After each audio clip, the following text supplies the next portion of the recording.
Yeah, 100%. That was our focus on the back of last week, mate, just to try and bounce back. And we haven't been great at home actually here the last couple of years. So the boys made a real point to talk about getting our home schedule off with a win, and just a really good start. They got our nose in front early and probably just hung on, to be honest, in the second half. It wasn't a very flash second half, but still banked the 2 points. I'll be happy with that, and we'll move on. What about for yourself? You've experienced a lot of wins as a player, but the first one as a coach, good feel?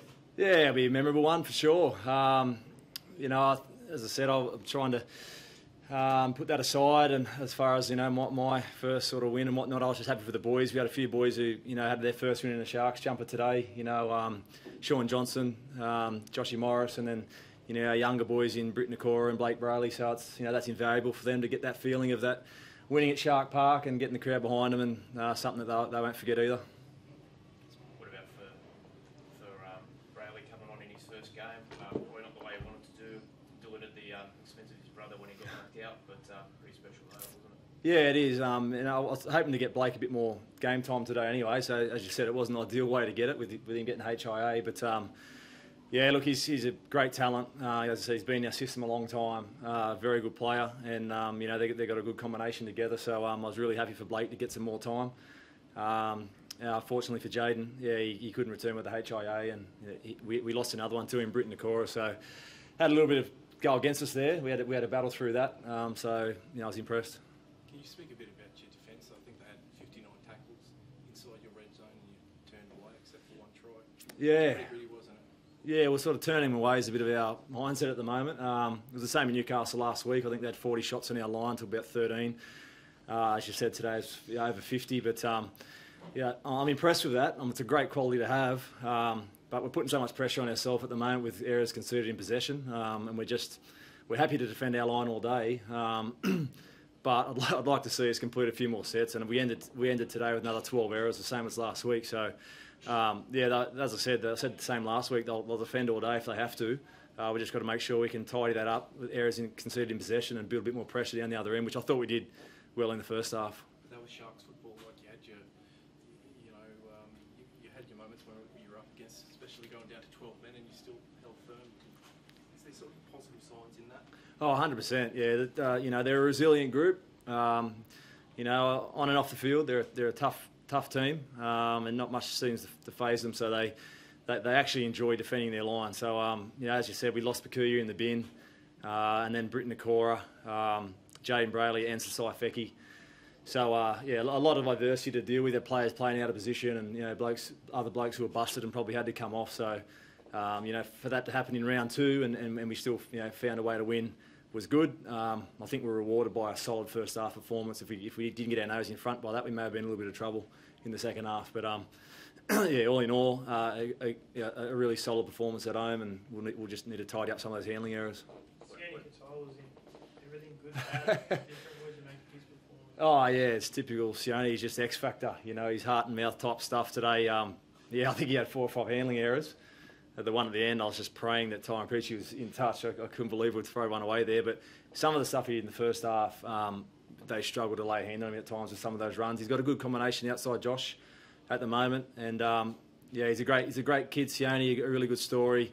Again, another one who's come through our system and done the hard yards and is now getting rewarded for it. So I think he'll be disappointed if it was handling errors, but he's certainly got some X factor about him. What would you say to him? Because you want him to play that sort of exciting footy, but you don't want him to make those errors at crucial times. What will your conversation be like with him? Yeah, I obviously want to encourage those typical types of Sione runs that he has. But I think with Sione today, it was just some core skill, ball handling. Just his grip on the ball, just little things like that. So, we'll do that in our positional skill this week, and you just got to give him some confidence that it's okay at this level to make some errors. It's just about how much he applies himself at training and to try and fix him up. But the boys won't be too worried about the errors he made today, because we know that what he brings to us in attack. What about Gal's equaling the record? How was he today? Oh yeah, Gal being Gal, no fuss at all. Didn't want any fuss about him actually. I spoke to him during the week about how we honour it being a home game, but he wasn't interested that we stand him out. He just wanted to get in and get the job done. So Oh, it's a wonderful thing for him to be able to equal that number that I never would have thought would have been equalled, let alone broken next week. Given how much of a legend he is for this club, and 328 games is amazing. So yeah, what Gow's done for this club, I just can't believe, to hold that trophy up, be the first player to do that, first captain to do that in 2016, will obviously be remembered forever. And as I said, it probably sits a bit uneasy with Gow breaking the record because ET's record. But I'm sure ET's happy for him to break it and go past it and have a really solid year this year. That right edge combination that Johnson and Maguire looked pretty good at times. That you see that building.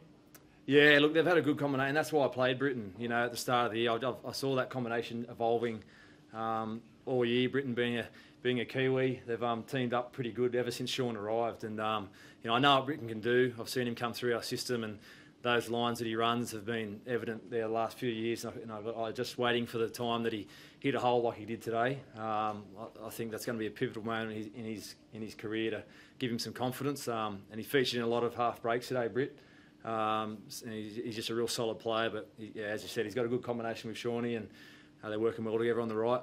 Sorry, Marvin, just back on Gow. He played less minutes than we're used to seeing him this week and last week. Is that something that's just going to be how it is going forward? Yeah, we kind of, every week it changes a bit depending on how many minutes Andrew pumps out. Andrew's got a lot of minutes in him, and then we put Aaron Woods on Australian front row, and he does 40 on his year as well. And you've still got, Matt Pryor in the mix, and then you've got Bakuya and Jack Williams. It's really hard to get them all their minutes. So, Gow's pretty open this year to not play as much minutes. He's happy to get off to a good solid start, and then we'll see how the game goes. Today I was going to put him back on, but we lost Britt Nakora. I think I had to put Jack Williams back on. Jack's played a bit of edge coming through, so Gow would have got more minutes today. I was just affected by the fact we lost the back rower. But yeah, Gow's minutes have probably come down to what he's played in the past, but he's open to that and where he's at his career. The short dropouts, mate. You got two of the three of them back. Yeah. It's said that you tried it last week as well. Where Yeah. did that tactic come from? Oh, they've done it all pre-season. They're there, so they've been effective at it. So it's not something that they've just made up. Moyes hit a pretty wild one last week. I think he was trying to kick that long. Actually, he hit his shin.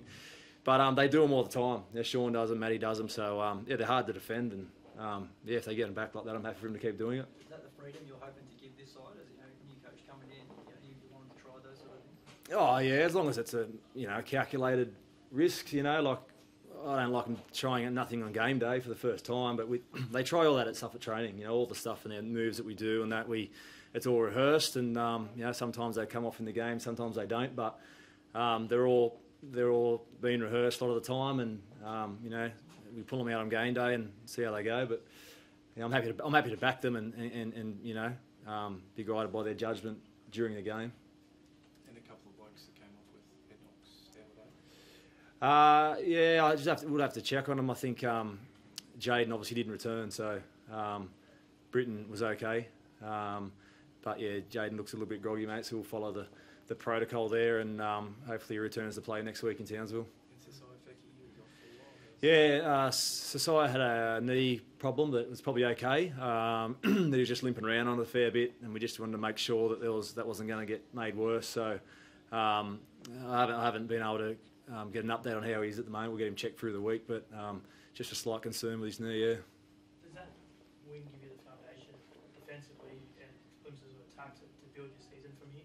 Oh, hopefully. I mean, it was a solid performance last week. It was just that we had some, 12 errors in possession last week and again today. So, defensively, I'm wrapped. They're turning sides away, and as long as that part of our game, I said to the boys all pre-season, defensively we need to come out and be really strong, and I'll be picking the best defenders and whatnot, and they've stayed true there. We've just shot ourselves in the foot a little bit with our attack. So. Coming up against the Cowboys next week, I know we can't go up there and have another 12 errors. Also, the penalties blew out a bit today too, 14-5, which burn us even more. So, some parts of our game we've got to fix up pretty quick. Thank you. No worries.